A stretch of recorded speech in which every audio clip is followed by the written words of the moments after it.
Barack Obama was born on August 4, 1961, in Honolulu, Hawaii. From the very beginning, his life was not simple. His father, Barack Obama Sr., came from Kenya, while his mother, Ann Dunham, was from Kansas. They separated when Barack was very young. Later, his mother remarried, and Barack moved to Indonesia. Growing up, he felt like an outsider. He looked different from most people around him and often wondered where he truly belonged. In Indonesia, life was not easy. His family faced financial struggles. He studied in local schools, sometimes barefoot, trying to fit in. His mother worked hard to teach him at home when schools couldn't provide proper education. She woke him up early before dawn to study English lessons.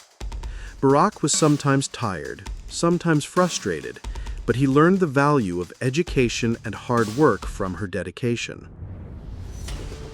Returning to Hawaii as a young boy, Barack moved in with his grandparents. His grandfather loved telling him stories about the world, and his grandmother worked long hours at a bank. At school, Barack still felt like he didn't fully belong. He noticed the color of his skin made people treat him differently. Sometimes teachers doubted him, and classmates made jokes. These moments planted silent questions inside him, questions about his identity and purpose. Even as a child, Barack enjoyed reading. Books became his escape. He read stories about leaders, heroes, and ordinary people who made a difference. Slowly, he started to believe that maybe he too could make a difference one day. As Barack grew older, life continued to challenge him. In high school, he struggled with questions about who he was and where he belonged. He sometimes felt angry and confused. People saw him different. To deal with these feelings, Barack sometimes made bad choices. He admitted later that he experimented with substances and drifted through parts of his teenage years without clear purpose. But deep inside, he knew this wasn't the life he wanted. His mother's voice reminded him that he had something special inside him.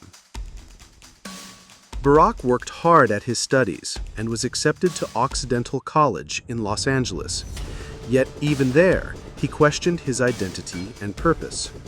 He later transferred to Columbia University in New York. Life in New York was not glamorous. He lived in a small apartment, sometimes struggling to pay rent. The winters were cold, and the city felt harsh.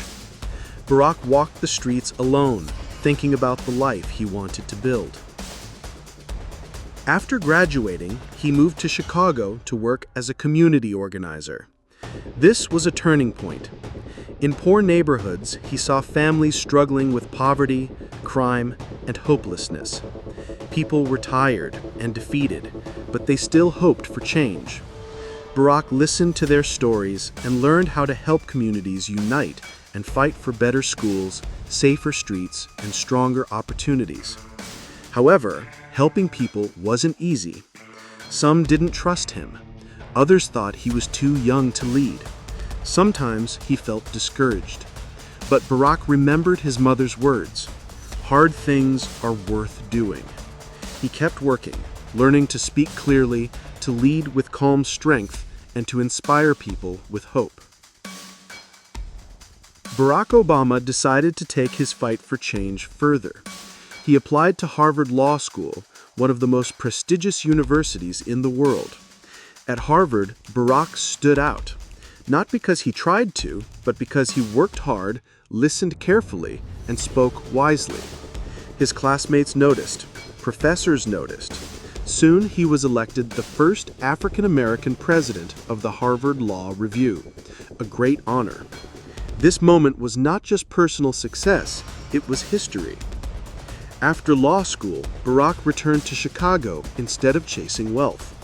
He continued working in neighborhoods where people needed real help. He taught law. He met Michelle Robinson, a woman as smart and determined as he was. They married and built a life together, always grounded in service and hope. Then Barack took another step. entering politics. He ran for the Illinois State Senate. It wasn't glamorous. He knocked on doors, shook hands, and listened to people's worries.